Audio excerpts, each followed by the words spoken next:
he said, who's responsible for the trash, physical protection, cutting the grass, fixing tape, being all of that? That's why I said in our household, it was different because, I mean, in New York, you had the trash compactor right there. So when the trash got, all of us was responsible for the trash. It wasn't just him taking out the trash. Protection or what have you. I can't really. I would. I know this sounds bad, and I'm really not trying to ish on nobody, but I would say that the protection part I couldn't really say because my dad was, out of the house a lot, and so we offer, I guess communal protection, things like that. So some things just wasn't typical, but I would definitely, we didn't have grass, so it wasn't a responsibility of him having to cut grass, So I just think it's just different. I would definitely say that my sisters and I were prepared more to be married than my brother was. And I think my brother learned how to be a husband once he got married. I don't think he was necessarily prepped ahead of time.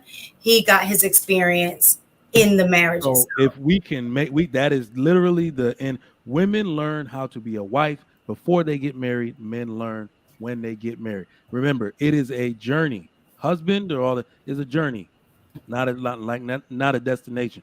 You don't even learn until you get those duties, till you get those children, till you get that mortgage statement and all that insurance. You're like, what the? This shit is already due. You don't learn how to be a husband and accountable until you have something to be accountable for. Okay, I can understand that. Yeah. If you're gonna make the statement that being a good husband is a lot like being a good man, right? Mm-hmm. That sense of duty, that responsibility, that sense of obligation. Why is it such a huge learning curve? And why does it wait to start until you actually get married? Do you not become a good man until you're married? Your responsibilities to your family are more intense than your responsibility to your service to the community. So being over one particular family and now people's emotional needs. So it's not just societal needs. It's not just the tax dollars out of your check. It's not just opening doors for women, which you do for your community and society. And your example is also good for society. It's your actual provision inside of your home that activates that husband part. Being someone who is kind of like a teacher to your wife. Like I've noticed that my wife has adopted my logic. Right. So basically taking on all of her weight and all of that comes when you when you get married. Like literally we're going through it. That's why I'm become a men's advocate, because I don't even know how I'm not super emotional and tearing my hair out because I have to deal with her issues while I'm dealing with mine. Right. So it's all of that baggage that's personal to you within your own family that kind of makes you more of a husband and more than just a good man. Okay. Thank you. I have one thing, because who was it, Mr. C, says that you got to be a husband long before the marriage. And what I was going to say, he kind of took what I was going to say, because I know that has been the messaging towards women, is that you have to be the wife. You have to be a wife before actually being a wife. Yeah. So I guess that's kind of what I was looking at too, is the fact that you guys are asking for the learning curve to come in the marriage, whereas women are told to be the wife before the marriage. So that's a good thing to clear up. What we are talking about, and what that gentleman in the chat was talking about, you have to have the characteristics of a husband. We should not be having baby daddy Pookie problems with the men who have characteristics of husbands. And you won't. You actually won't. That's why me and Marcus sat here like, I don't know a man who don't take care of his kids, because birds of a feather flock together. So women that are wives should only be seeking husbands within our circles. That's fair. Like if any of my friends was single or became single, I know they would be excellent second husbands or first husbands for somebody, but they don't be single. Like it's rare that I ever would bump into them and they be single. Like it just don't happen. Like since we was young too, like they might have had, but they don't never be like solo by themselves. They don't be going that way.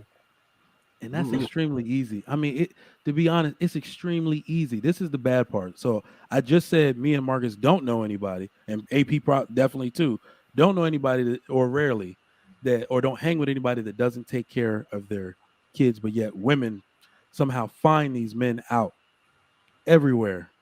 But damn, I lost my train of thought. I'll remember. No, that's a fact. I don't think that that's what happens. I think what Yes, it is. no, And here's why. It goes back to what I was saying earlier. Real fast, I think that you got to remember the profession that both Mistaken and I are in. Yeah. We deal with kids, so we're going to see it a little bit more often because we have had kids come in and out of our classrooms. So we're exposed to kids. So our experience is going to be a little different from yours or anybody else's, to be honest. But it does like the reason I say it happens is because it goes back to what I was saying earlier. People who are happily married go live in a bubble. So anything outside of that bubble is a lot of this chaos, right? Like you guys have said, the majority of people around you are married. So you guys are all living in these bubbles inside of another bubble. Whereas like the rest of us who are trying to navigate, trying to find our bubble are just running into chaos. There's like when people talk about like marriage being that shield, that protective layer from like the trenches of society, that's why. Like these women aren't running into them because they're marriage material. They're running into them because like they're going into these depths of society to go seek them out. It's what's left when everybody else is in a bubble. You know what? I will. So yes, I definitely, you're 100% correct. More so what I was talking about, because my wife definitely is in that bubble. Like she's the person that thinks all black women have PhDs because all her friends got PhDs. Like she's that type of person. It's like, what? We're doing awesome out here. Our kids are like, yo, you seen Keisha in Fifth Ward? There's 1,000 of them and one of you. But so we probably in a bubble too, Trigger Mike. No, because but the men in the is what I'm space saying. always say that there are no marriageable women, but what I'm actually saying is that that's true. In our bubble is not just married people. That's really what I'm saying. Our bubble is a group of people we don't see eligible women coming to mingle with. They literally want to be in that area. That's more so what I meant, to where I said, why don't I see women out here with actual eligible bachelors practicing hypergamy in this way? Yes, these men are boring. They're more studious. We are literally at the wine bar on Friday night, and we yawn and get tired at 11 and be like, nah, I'm out, fellas. See if the old lady's still up. I might be getting. We do that shit, but we're not going downtown unless it's somebody's birthday. Like, so I don't see those women coming out to where the men that will give them the experience they want. That's what I mean. Like, they don't come into this bubble to search. They'd rather stay in the frantic cycle of chaos. So I can see how it could be hard for women though, because you absolutely gotta wait for us to solidify that relationship.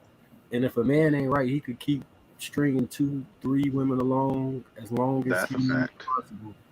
And that is a fact. Late in the process. But I can also agree to the fact that if that happens, as the woman, you are allowing it. And the reason I say that is because even, last week when I had my, margaritas, I was talking a little bit too much. We say that all the time. But the truth of the matter is, even meeting my husband, and I had told y'all when we met, he straight up told me that he didn't want a relationship, but he liked, hanging out and blah, blah, blah. And I stayed in that situation for a while, thinking that I would be able to change the narrative of that situation. And it wasn't until I left that then it became what I wanted. Not that I was looking for that, but it doubled back. But even after it doubled back, there was still some standards that I had to set in place in terms of my expectation for him, because he didn't believe in marriage. He was speaking the same thing like a lot of these guys, like, if you my woman, I know, maybe some 5%ers out there, but that's what he was at that stage and age of his life. And the whole narrative about, if I'm claiming you as my woman, you already my wife. I don't need a piece of paper to, that kind of stuff. And so for me, in knowing that, it was a matter of, okay, I hear what you're saying, because at that point in time, I wasn't ready to be married. You know, I was still, you know, in my early 20s, probably like 22. I wasn't ready to get married. But I did have to set that standard of expectation for him. Like, okay, I hear what you're saying. I understand that. But as for me, I do plan on being married. That is my expectation. So either I'm going to be married to you or to somebody else. And I never said anything about being married ever again. And then I got married. And that was because I knew I would be willing to walk away again if I had to, because I knew what the expectation I had for my life in terms of having children and having a family. And because he knew that, I guess he felt it was worth it. And, you know, he proposed and we got married. So it ended up working out. But I could have easily stayed in that situation and never end up being married, because he already told me I don't believe in marriage. So I would have had to take him at his word and have been willing to walk away. And I think a lot of times as women, we stay in that situation thinking that it will change. And then when it doesn't, we blame the guy. And it's not the guy's fault. He's showing you, telling you, you know, that that's not the direction I'm moving in, but yet we stay in that situation.